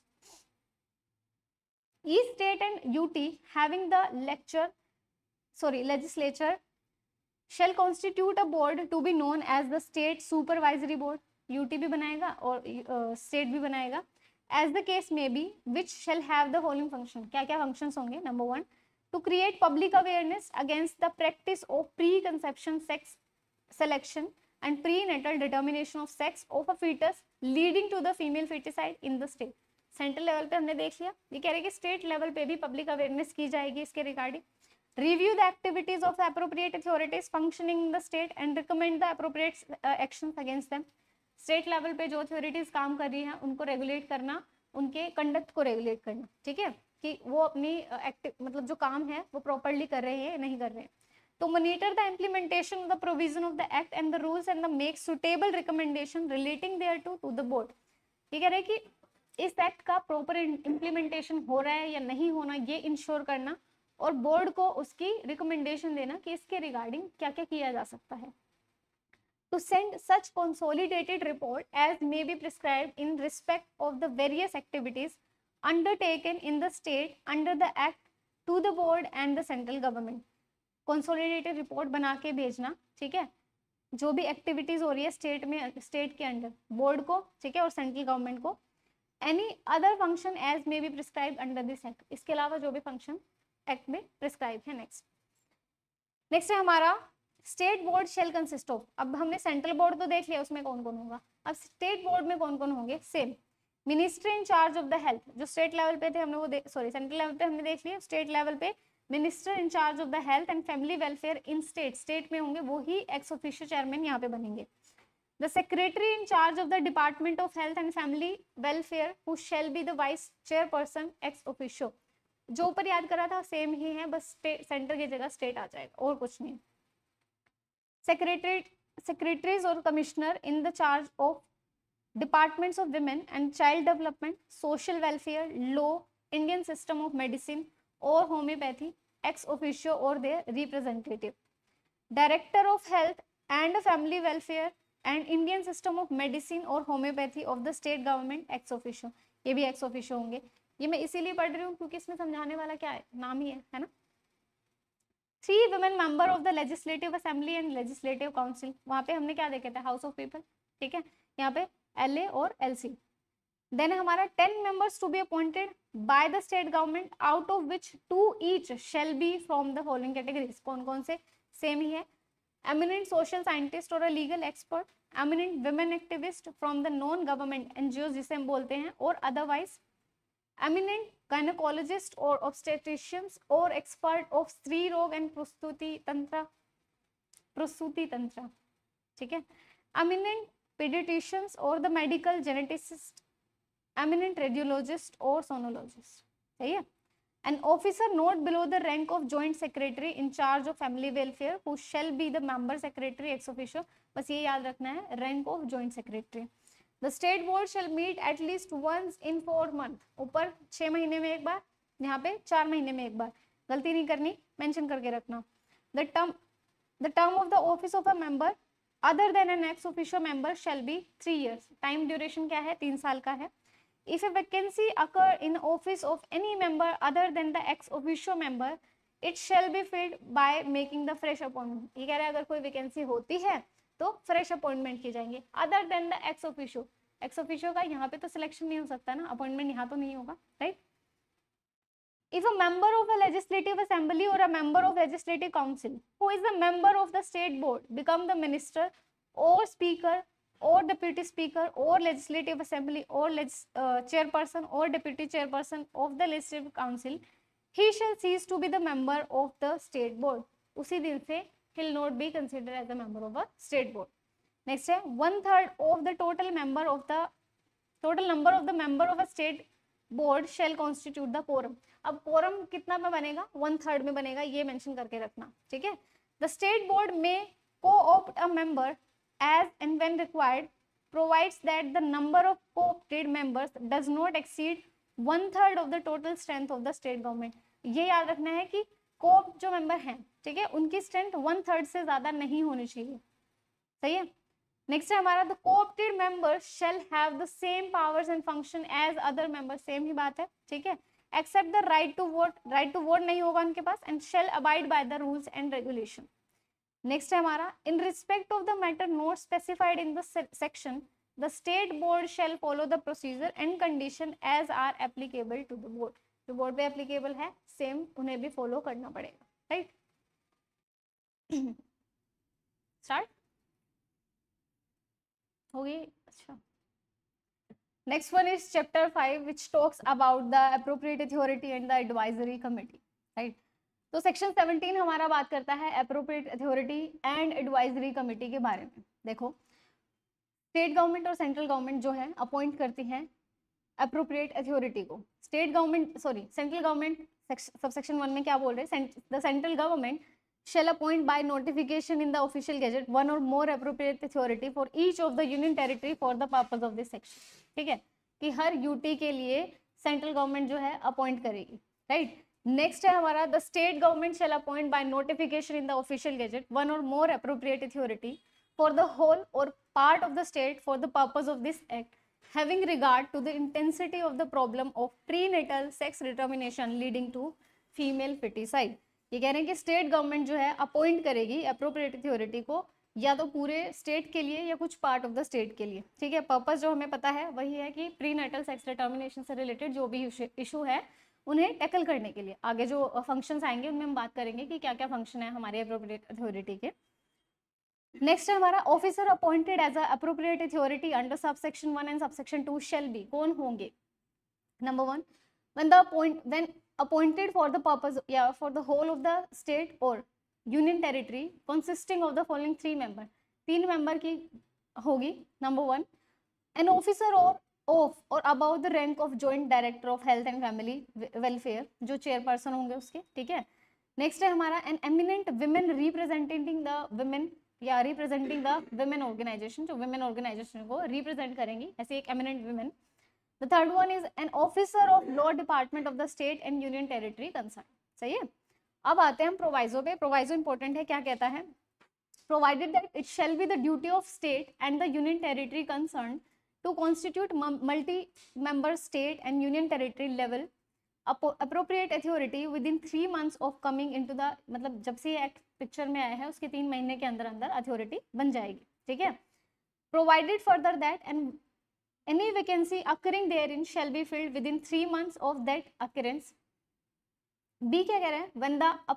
When appointed for any part of the state or union territory of such other rank as the state government or the central government as the case may be made deem fit. ठीक है. अब fourth है, ये important है, यहाँ से question बनते हैं. क्या बोल रहे हैं? The appropriate authority shall have the following functions, namely कौन कौन से फंक्शन है appropriate authority के? Number 1, to grant, suspend and cancel the registration of genetic counselling centre, genetic laboratory and genetic clinic. हमें पता है कि इनके लिए लाइसेंस होता है इनके पास, ठीक है। अगर ये यहाँ पे रजिस्टर्ड हैं तो ही ये काम कर सकते हैं, अदरवाइज इन्हें अलाउड नहीं होगा। तो उन्हें रजिस्ट्रेशन कौन ग्रांट करेगा? हमारी अप्रोप्रिएट अथॉरिटी। सेकंड है to enforce the standards prescribe for the genetic counselling centre, genetic laboratory, यानी कि हमने बात की थी ना इनका एक कोड ऑफ कंडक्ट होगा, ठीक है। तो उनका जो स्टैंडर्ड है वो कौन प्रिस्क्राइब करेगा? अप्रोप्रिएट अथॉरिटी ही करेगी। नेक्स्ट है to investigate the complaints of breach of provision of this act और the rules made thereunder and take immediate action. यानी कि अगर कोई भी अथॉरिटी, ठीक है, या कोई भी पर्सन इस एक्ट के प्रोविजंस को कॉन्ट्रवेन करता है या ब्रीच करता है तो इसकी इन्वेस्टिगेशन भी कौन करेगी? हमारी अप्रोप्रिएट अथॉरिटी। नेक्स्ट है हमारा to seek and consider the advice of advisory committee constituted under subsection 5 on the application for the registration and on the complaints for suspension or the cancellation of registration। ये कह रहे कि advice सीख करेगी advisory committee से, कौन? Appropriate authority, कि किसे हमें रजिस्ट्रेशन, जिसका रजिस्ट्रेशन करना है, किसका सस्पेंड करना है, किसका कैंसिल करना है। नेक्स्ट है to take appropriate legal action the use of any sex selection technique by any person at any place suo moto or brought to its notice, also to initiate independent investigation in such matter। तो यही बोल रहा है कि अगर इन techniques का कोई use करता है, मिसयूज करता है, यूज तो नहीं मिसयूज करता है, तो उसके रिगार्डिंग अगर नोटिस में आती है कहीं से बात तो उस पर एक्शन लेना है। अगर उन्हें खुद दिख रहा है सुओ मोटो एक्शंस भी वो ले सकते हैं। नेक्स्ट है हमारा to create the public awareness against the practice of sex selection और prenatal determination of the sex. Public awareness जैसे कैंपेन वगैरह करना, ठीक है। तो ये सारा काम भी किसका है? अप्रोप्रिएट अथॉरिटी का है। To supervise the implementation of provision of this act, इस एक्ट के प्रोविजन जो है उनको फॉलो किया जा रहा है या नहीं किया जा रहा, इसको सुपरवाइज करने का भी काम किसका है? हमारी अप्रोप्रिएट अथॉरिटी का ही है। नेक्स्ट है टू रिकमेंड द CSB और the state board modifications required in the rules in accordance with the change in technology और social condition। जैसे जैसे टेक्नोलॉजी चेंज हो रही है, सोशल कंडीशन चेंज हो रही है, ठीक है, उसके यानी कि एडवांसमेंट ऑफ, अगर एडवांसमेंट ऑफ टेक्नोलॉजी हो रही है जो इस एक्ट में कवर नहीं हो रही, तो उसके रिगार्डिंग अगर कोई एडवाइस देनी है तो वो काम भी किसका है? हमारा, या रिकमेंडेशन देनी है वो काम भी हमारा अथॉरिटी का होगा।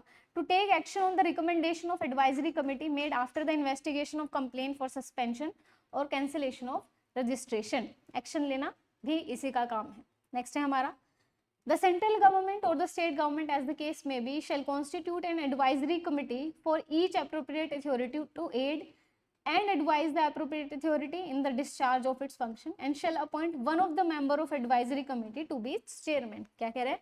जो सेंट्रल गवर्नमेंट है या स्टेट गवर्नमेंट है जो भी है वो कॉन्स्टिट्यूट करेगी एडवाइजरी कमेटी को हर अप्रोप्रिएट अथॉरिटी के लिए, ताकि वो उसे एड एडवाइज कर सके, ठीक है, और उसके मतलब उनका जो फंक्शंस है वो करने में उनको हेल्प कर सके, एडवाइस कर सके।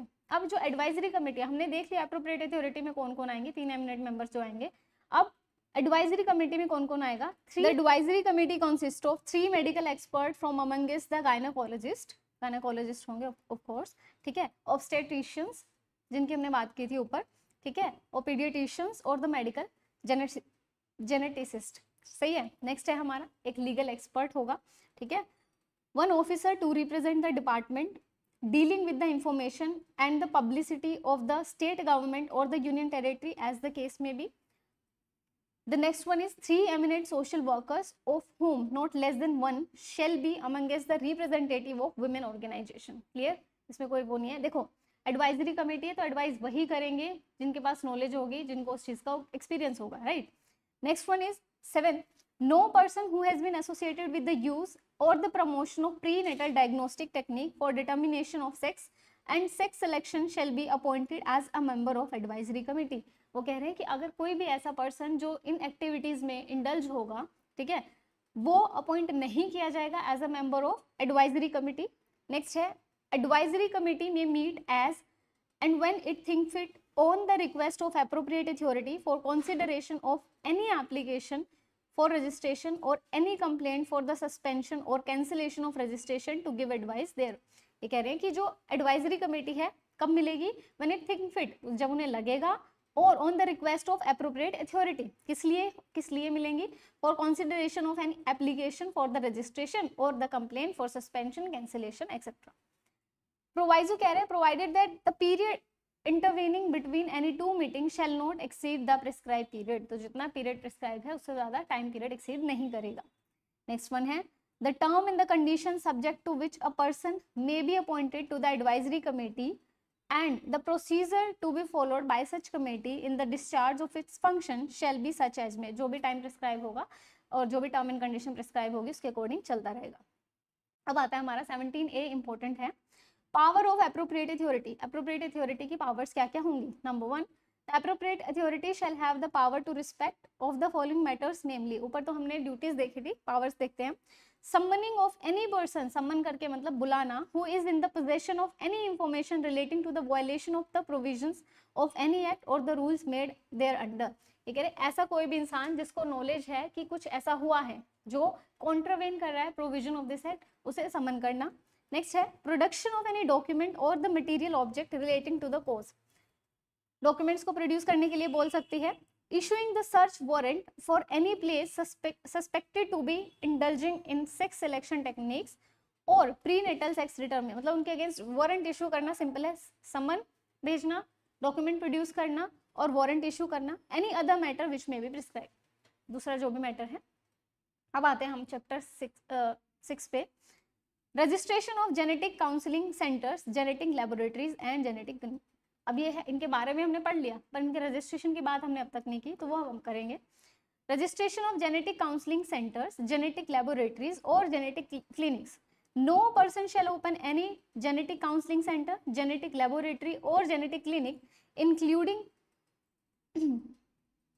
including clinic, laboratory or center having ultrasound or imaging machine or scanner or any other technology capable of undertaking determination of sex of fetus or sex selection or render services to any of them after the commencement of prenatal diagnostic techniques regulation and the prevention of misuse amendment act 2002 unless such center, laboratory or clinic is duly registered under this act। Simple सी बात, मतलब simple शब्दों में इन्होंने बोला है कि कोई भी क्लिनिक, लेबोरेटरी, ठीक है, या सेंटर आप ऑपरेट नहीं कर सकते जब तक कि आप इस एक्ट के अंडर जाके इसका रजिस्ट्रेशन नहीं कराओगे, सिंपल, राइट।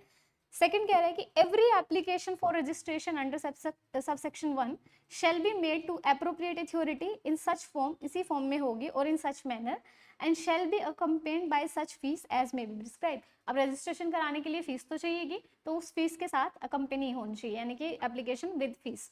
थर्ड है every genetic counseling center, genetic laboratory or genetic clinic engaged either partly or exclusively in counseling or conducting prenatal diagnostic technique for any of the purpose mentioned in section 4 immediately before the commencement of this act shall apply for the registration within 60 days from the date of commencement। क्योंकि पहले भी laboratories तो चल रही थी, clinics भी चल रहे थे, अब जब से ये एक्ट आया है उस दिन से उन्हें 60 डेज के अंदर अंदर अपना रजिस्ट्रेशन कराना होगा जो पहले रजिस्टर्ड नहीं थे, राइट। नेक्स्ट है subject to the provision of section 6 every genetic counselling centre, genetic laboratory और genetic clinic engaged in counselling और conducting prenatal diagnostic technique shall cease to conduct any such counseling technique on the expiry of 6 months from the date of commencement of this act unless such center, laboratory or clinic has applied for the registration and is so registered separately or jointly until such application is disposed of whatever is earlier। Simple बात है कि ये कह रहे हैं कि जब से एक्ट कमेंस हुआ है उसके 60 डेज के अंदर अंदर आपको रजिस्ट्रेशन कराना है। अगर नहीं कराते हैं यानी कि 6 महीना बीत गया है तो आप ऑपरेट नहीं कर सकते, उसके बाद आप ऑपरेट नहीं कर सकते अनटिल एंड अनलेस या तो आप वो करवा लो, रजिस्ट्रेशन करा लो, ठीक है, या अगर कोई एप्लीकेशन डिस्पोज ऑफ नहीं हुई है तो उसके होने का वेट करो।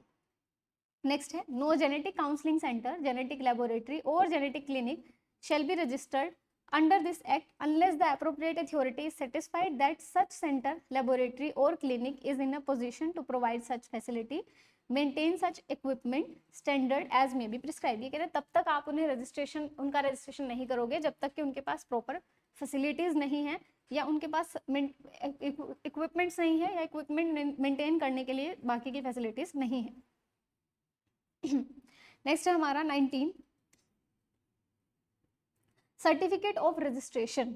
द एप्रोप्रिएट अथॉरिटी, अब हमने वो सारी कंडीशन फॉलो कर ली, उसके बाद की बातें हैं कि जो एप्रोप्रिएट अथॉरिटी है shall after holding an inquiry hold की जाएगी, देखा जाएगा ना कि वो क्लिनिक जो है प्रॉपर है या नहीं है।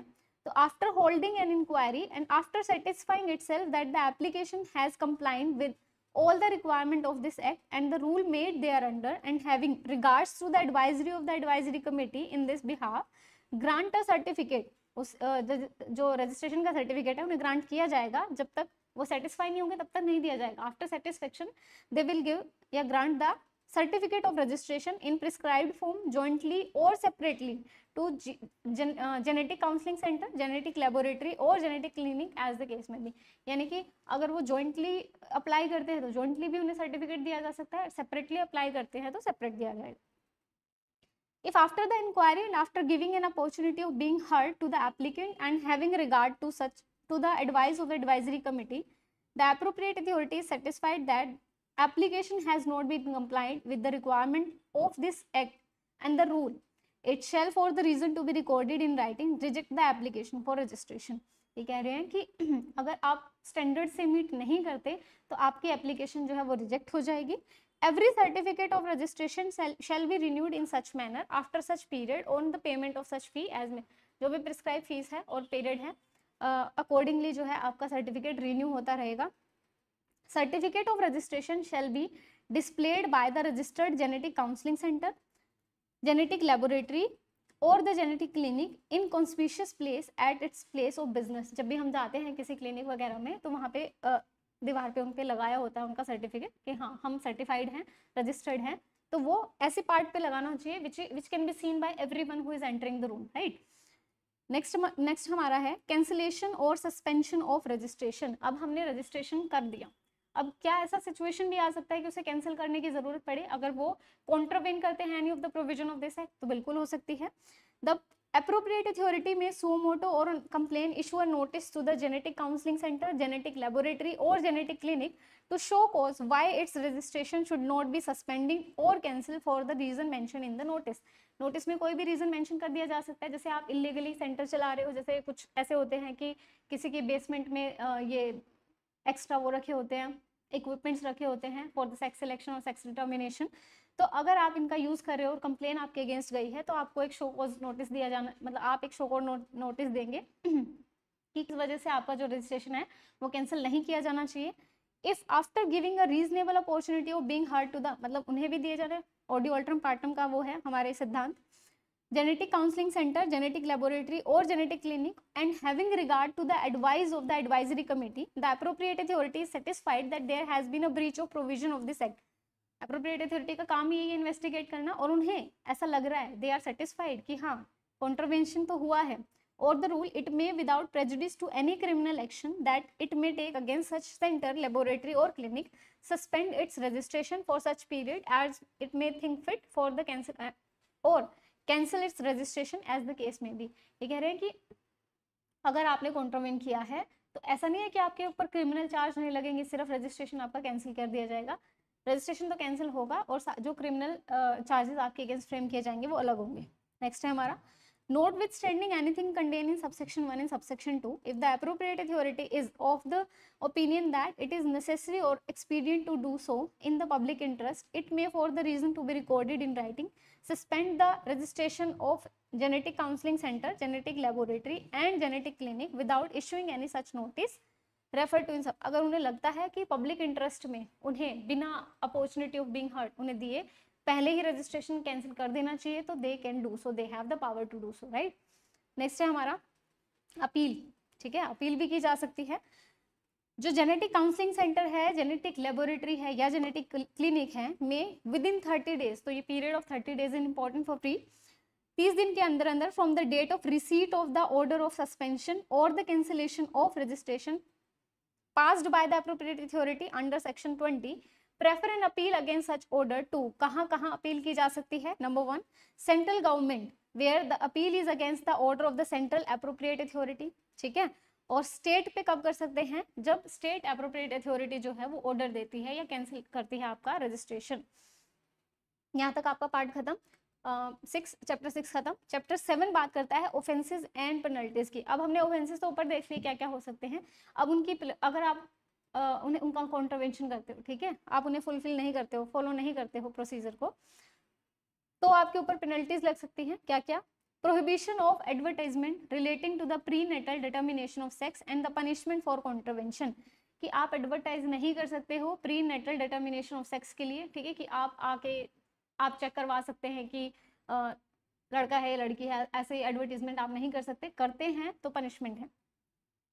फर्स्ट कह रहे हैं कि no person, organisation, genetic counselling centre, genetic laboratory और genetic clinic including clinic laboratory centers having ultrasound machines और imaging machine और scanner और other, इन्होंने मतलब हर एक चीज मेंशन कर दी है कि जिन जिन से पॉसिबिलिटी है कि इनमें से कोई भी ऐसा नहीं कर सकता।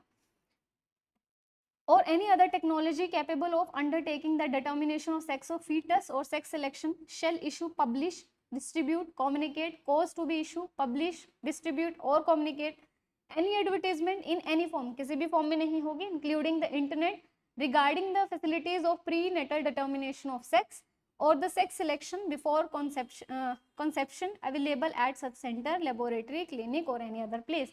सिंपल भाषा में यही बोल रखा है कि आप एडवर्टाइजमेंट नहीं कर सकते, किसी भी फॉर्म में नहीं कर सकते, ठीक है। सेकेंड वन है नो पर्सन और organisation including the genetic counselling centre, genetic laboratory, genetic clinic shall issue, publish, distribute, communicate, cause to be issued, publish, distribute, communicate any advertisement in any manner regarding the prenatal determination, preconception, selection of sex by any means whatsoever, scientific or otherwise। Next one है any person who contravenes the provision of subsection 1 and subsection 2 shall be punishable with imprisonment for a term which may extend to 3 years। 3 साल की punishment है and with fine which may extend to 10,000 rupees है। Mention कर लेना, exam में पूछा जाता है। 10,000 का फाइन और 3 साल की पनिशमेंट है। एक्सप्लेनेशन बोल रही है for the purpose of this section advertisement include any notice, circulation, label, wrapper और any other document including the advertisement through internet और any other media in electronic और printed form and also include any visible representation made by the means of any hoarding, wall printing या painting, signal, light, sound, smoke, gas, यानी कि किसी भी possible way में आप advertisement नहीं कर सकते, सिंपल, ठीक है। 23 बात करता है ऑफेंसेस एंड पेनल्टीज के बारे में। Any medical geneticist, gynaecologist, registered medical practitioner और any person who owns a genetic counseling center, a genetic laboratory or a genetic clinic is employed in such a center, laboratory, clinic and render his professional and technical services to or at such a center, laboratory, clinic, whether on an honorary basis or otherwise, and who contravenes any of the provision of this act or the rule made thereunder shall be punished with imprisonment for a term which may extend to 3 years with fine which may extend to 10,000 rupees और on subsequent, मतलब first जो होगी हमारी क्या होगी, 3 साल की punishment होगी और 10,000 का फाइन होगा। सब्सिक्वेंट कन्विक्शन अगर होती है, दोबारा भी अगर आप ऐसी हरकतें करते हैं, with imprisonment which may extend to 5 years and with the fine which may extend to 50,000 rupees, ठीक है। पहला 3 साल है, 10,000 का फाइन है, बाद में है 5 साल मतलब 5 years और 50,000 का फाइन। नेक्स्ट है हमारा The name of the registered medical practitioner shall be reported by the appropriate authority to the state medical council concerned for taking necessary action, including the suspension of the registration if the charges are framed by the court, until the case is disposed of on the conviction for removal of his name from the register of the council for a period of 5 years for the first offence, permanently for the subsequent, यानी कि अगर first time वो offender है, ठीक है, तो उसका register में से, रजिस्टर्ड है ना वो, उसका रजिस्टर से नाम जो है ओमिट कर दिया जाएगा, हटा दिया जाएगा 5 साल के लिए। अगर फिर दोबारा वो हरकतें करता है, सब्सिक्वेंट अगर सब्सिक्वेंटली कन्विक्ट हो जाता है तो उसका परमानेंट नाम जो है वो हटा दिया जाएगा from the register, right. Next है हमारा third point, any person who seeks the aid of genetic counselling centre, genetic laboratory, genetic clinic और अल्ट्रासाउंड क्लिनिक, ऊपर तो अभी इनकी बात हो रही थी जो होल्ड करते हैं, जो ओन करते हैं इनको, ठीक है, या जो वहाँ पे काम करते हैं। अब उनकी बात करिए जो जैसे मैं जाके पूछ रही हूँ किसी से तो मेरी बात हो रही है ना। Any person who seeks the aid of genetic counselling centre, genetic laboratory या जेनेटिक क्लिनिक और अल्ट्रासाउंड क्लिनिक और इमेजिन क्लिनिक और ऑफ द मेडिकल जेनेटिक, ये सारी gynaecologist, sonologist for conducting prenatal diagnostic techniques or any pregnant woman for the purpose of other than those specified in subsection 2 of section 4। क्या क्या बात कर रखी है, अगर वो मेंटली रिटार्डेड है ना, कोई इशू है, या 35 से अबव एज की है विमेन, या उनके 2 से ज़्यादा बार मिसकैरेज हो चुका इन कंडीशन में, तो इन कंडीशन के अलावा अगर आप जाते हो क्लिनिक्स में चेक करवाने के लिए, he shall be punishable with imprisonment for a term which may extend to 3 years, 3 साल का जो है पनिशमेंट है, with fine which may extend to 50,000 rupees for the first offence and for subsequent offence with imprisonment। यहाँ पे इन पे ज़्यादा fine लगा रहे हैं या इतनी ज़्यादा पनिशमेंट दे रहे हैं जो कॉन्ट्रावेंट कर रहे हैं, जो क्लिनिक ओन करते हैं उनके अलावा, ठीक है। 5 साल की पनिशमेंट है सब्सिक्वेंट में, और 1 लाख रुपए का फाइन भी लग सकता है आपके ऊपर।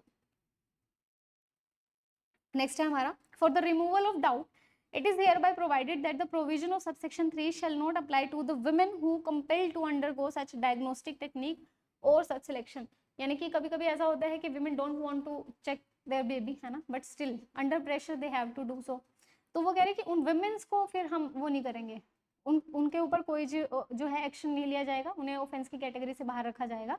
ओनली दोज पर्सन जो उसे इंस्टिगेट कर रहे हैं, ठीक है, या जो उन्हें फोर्स कर रहे हैं, उनके ऊपर ही एप्लीकेबल होगा, जो सबसेक्शन 3 हमने अभी बात की। 24 बात करता है presumption in the case of conduct of prenatal diagnostic technique. Presumption क्या रहेगी, notwithstanding anything contained in the Indian Evidence Act, the court shall presume unless the contrary is proved that the pregnant woman was compelled by the husband or any other relatives, as the case may be, to undergo the prenatal diagnostic technique for the purpose other than those specified in subsection 2 of subsection 4, and such person shall be liable for the abatement of offence under subsection 3 of the offence of section 23 and shall be punishable for the offence specified under the section। ये कह रहे हैं कि presumption हमेशा against the in laws, ठीक है, जो husband है या हस्बैंड की जो फैमिली है उनके अगेंस्ट में रहेगी प्रिजम्पशन, जब तक कि कॉन्ट्ररी प्रूव नहीं हो जाता, या ये प्रूव नहीं हो जाता वो सेक्शन 4 में जो कंडीशंस दी गई है उन कंडीशन के लिए उन्होंने क्लिनिक में कदम रखा या क्लिनिक में वो गए थे। नेक्स्ट है हमारा, penalty for the contravention of the provision of the act और rules for which no specific punishment is provided. ऐसा भी हो सकता है कि कॉन्ट्रवेन कर दे, उसके लिए कोई स्पेसिफिक पनिशमेंट ना हो, तो क्या होगा, whoever contravene any of the provision of this act or any rule made under this act or thereunder for which no penalty has been elsewhere provided in this act shall be punished with imprisonment for a term which may extend to 3 months, 3 महीने की punishment, with fine which may extend to 1000 rupees और with both, ठीक है, 3 महीने की punishment, 1000 का fine, या दोनों हो सकते हैं। In case of continuing contravention with an additional fee, दोबारा अगर कॉन्ट्रवेन करते हो प्रोविजन को, which may extend to 500 rupees for every day during which such contravention continues. अब ये इंपॉर्टेंट है, जो पेनल्टी है कॉन्ट्रवेंशन के केस में, ये कह रहे हैं वैसे तो 3 महीने का होगा, ठीक है, लेकिन अगर कंटिन्यू है तो 500 पर हर डे के हिसाब से, पर डे के हिसाब से जो है आपके ऊपर पेनल्टीज लगती जाएंगी। अब आता है हमारा ऑफेंस बाय कंपनीज। अगर कंपनीज ऐसा ऑफेंस करती है तो क्या होगा, what will happen then, where any offence punishable under this act has been committed by a company, every person who at the time of offence was in charge of, was responsible to the company for the conduct of the business of company, as well as the company shall be deemed to be guilty of the offense and shall be liable to proceed against and punished accordingly। ये कह रहे जो भी in charge होगा company का, ठीक है, वो लाइबल होगा अगर कोई ऐसा कॉन्ट्रवेंशन होता है तो, लेकिन provided that nothing contained in this subsection shall render any such person liable to any punishment if he proves that the offense was committed without his knowledge or that he had exercised all the due diligence to prevent the commission of such offense। ये कह रहा है कि देखो, अगर एक company offence करती है,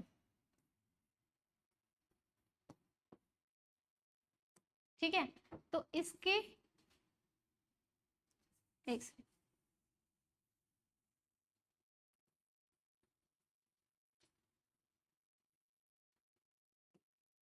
ठीक है, अगर एक कंपनी ऑफेंस करती है तो कौन लाइबल होगा, जो कंपनी को रन कर रहे हैं, ठीक है। अब ये कह रहे हैं कि अगर वो पर्सन जो है, मान लो चीफ है, अगर वो पर्सन ये प्रूव कर दे कि उसके या तो नॉलेज में बात नहीं थी, नॉट नोन टू हिम,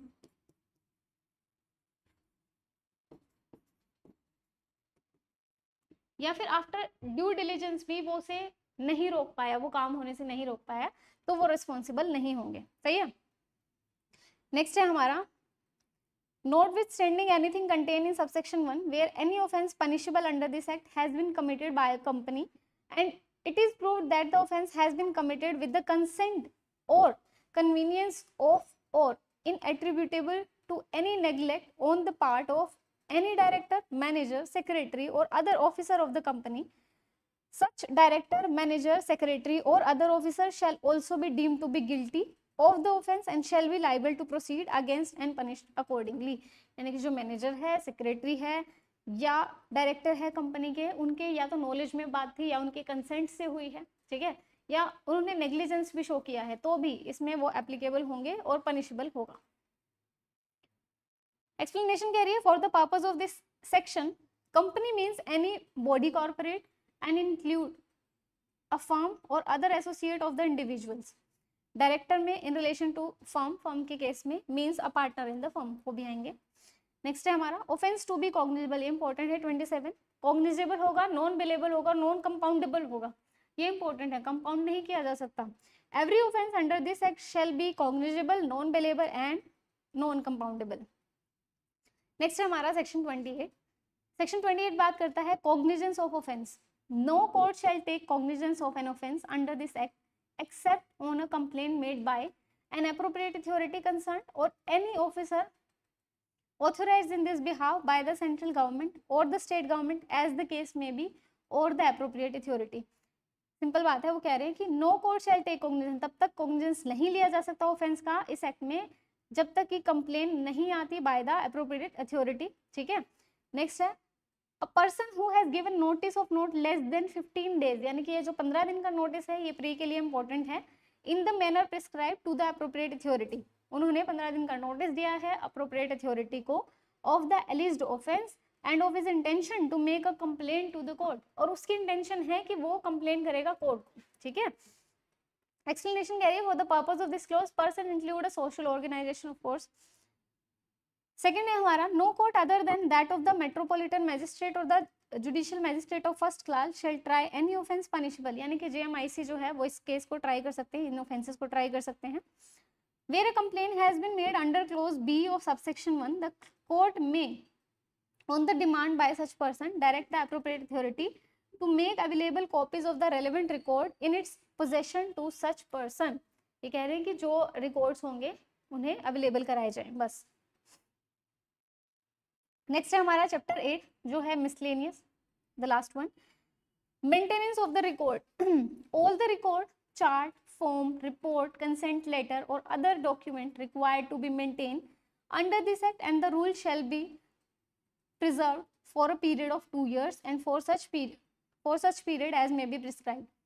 2 साल के लिए होंगे या अदर पीरियड अगर प्रिस्क्राइब है तो उतने टाइम के लिए उन्हें प्रिजर्व किया जाएगा, provided that if any criminal or other proceeding are instituted against the genetic counseling center, genetic laboratory, genetic clinic, the record or other document of such center, laboratory and clinic shall be preserved till the final disposal of the proceeding। वैसे तो 2 साल के लिए आप reserve करके रखोगे, पर in case अगर कोई भी क्रिमिनल एक्शन होता है अगेंस्ट द जीसी, जो हमने बात करी, क्लिनिक जो है, लेबोरेटरी है या सेंटर है, इनके अगेंस्ट अगर कोई क्रिमिनल एक्टिविटी होती, सॉरी क्रिमिनल कंप्लेन होती है, तो जब तक कि वो प्रोसीडिंग कंप्लीट नहीं होती तब तक you have to save those records.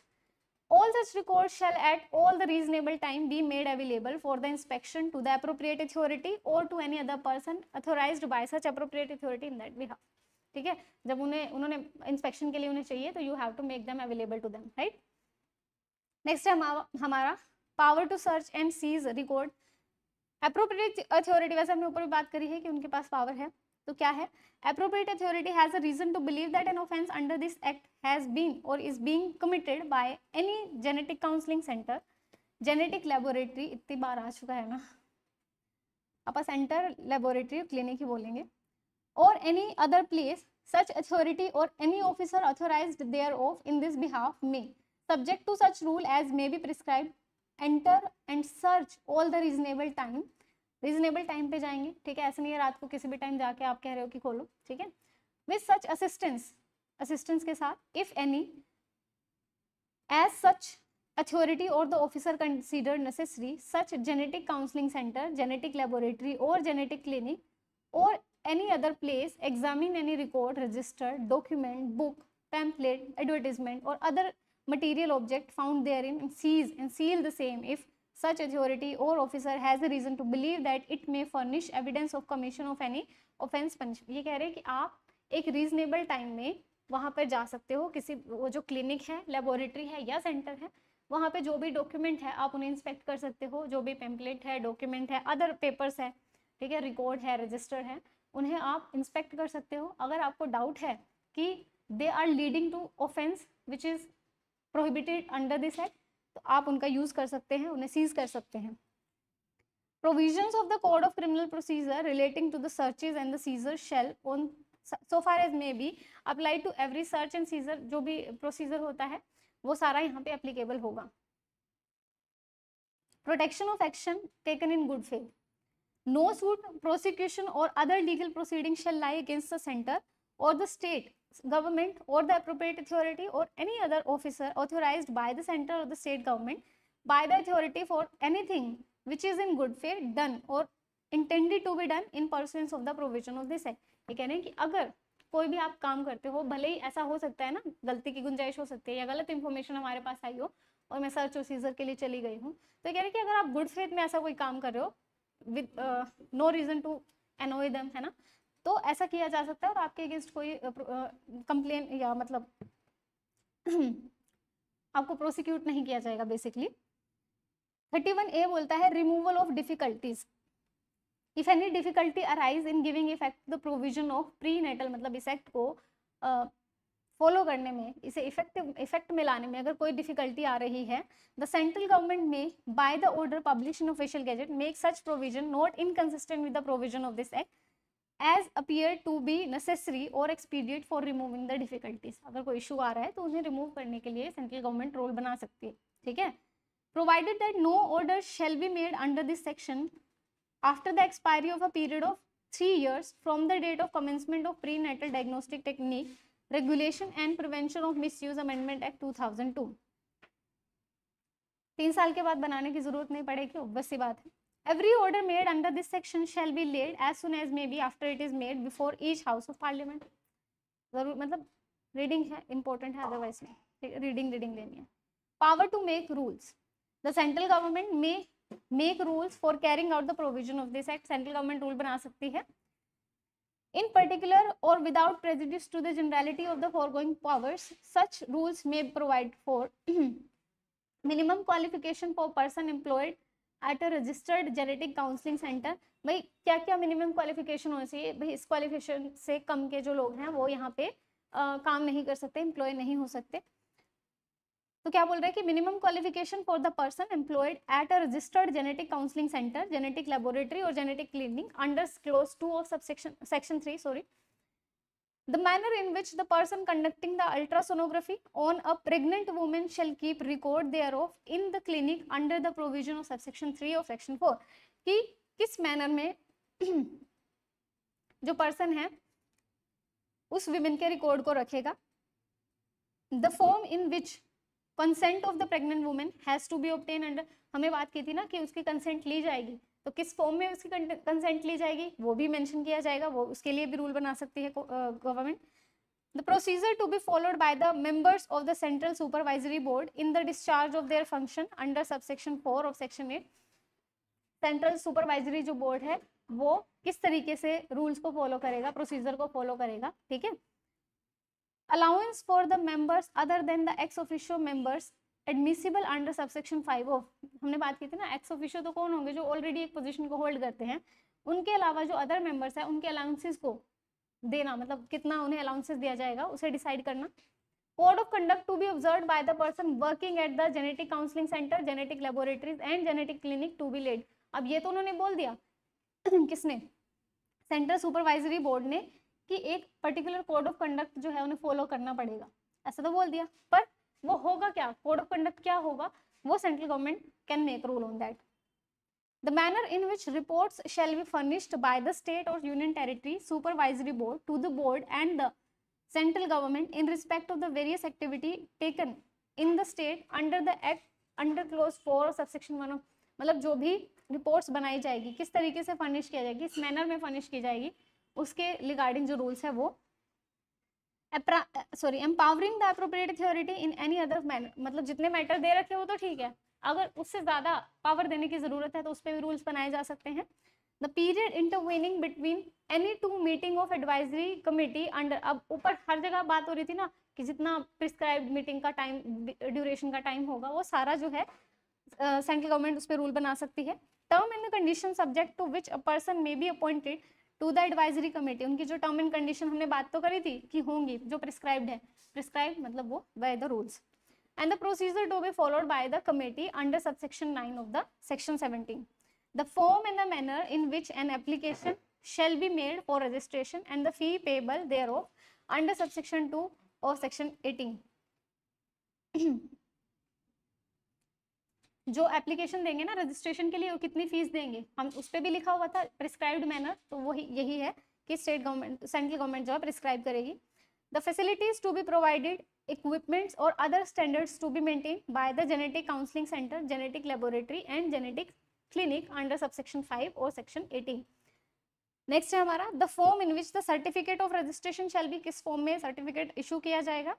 The manner in which and the period after which a certificate of registration shall be renewed and the fees payable for such renewal under subsection 3 of section 19। the manner in which any appeal may be preferred under this, किस manner में appeal जो है prefer की जाएगी to the state or the central government as the case may be। the manner in which any appeal में, हाँ ये हो गया है। the period up to which record and the chart etc shall be preserved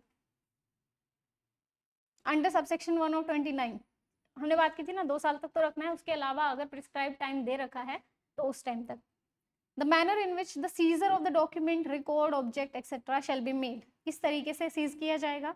and the manner in which the seizure list shall be prepared, अब seizure list तो बनेगी ना क्या क्या हमने सीज किया है। And the deliver to the person, मतलब वो एक परफॉर्मा होता है ना, उसी की बात हो रही है। From whose custody such document, record and object were seized under subsection 1 of section 30। any other matter that is required to be and may be prescribed। Simple, ठीक है, इनकी रीडिंग लेने की जरूरत है, इतना कोई डीप में जाने की जरूरत नहीं है। नेक्स्ट है power to make regulation.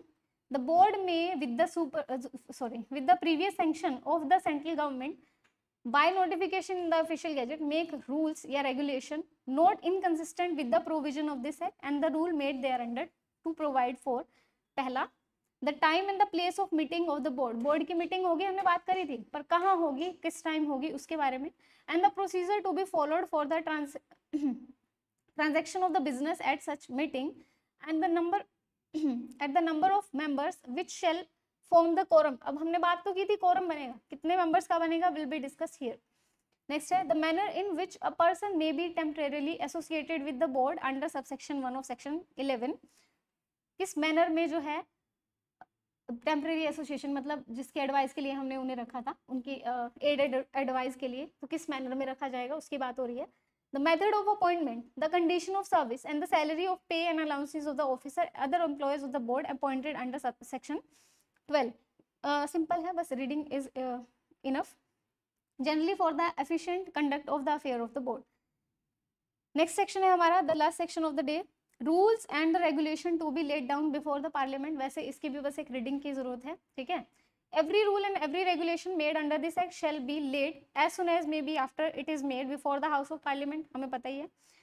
while it is in the session for a total period of 30 days which may be comprised in one session and in 2 or more successive sessions, and if before the expiry of the session immediately follow the sessions or successive sessions aforesaid, both houses agreed in making any modification in the rules or regulation, and both houses are agreed that the rule and regulation should not be made, the rule or regulation shall thereafter have effect only in such modified form and to be no effect as the case may be. So however, that any such modification and annulment shall be without prejudice to the validity of anything previously done under this rule or regulation। कुछ नहीं है इसमें, बस ये है कि अगर कोई रूल और रेगुलेशन है जो बनाने होंगे पार्लियामेंट के सामने लेट डाउन करने होंगे, जो भी मॉडिफिकेशन होगी वो फ्यूचर इवेंट से एप्लीकेबल होगी, पास्ट इवेंट से एप्लीकेबल नहीं होगी, ठीक है। तो जो इंपॉर्टेंट मैंने बोले हैं उतना करोगे, दैट विल बी इनफ। इनकी रीडिंग लेनी इंपॉर्टेंट थी, ठीक है, क्योंकि पूरा एक्ट हमें खत्म करना है, तो हमने वो रीडिंग ले ली है। तो मेरी साइड से एक्ट जो है वो ख़त्म हो गया है। If you have any doubt you can tell me in the comment section below, और कोई इशू है वो भी आप बता सकते हैं। तब तक के लिए bye bye, all the best for your exam, अच्छा करके आना।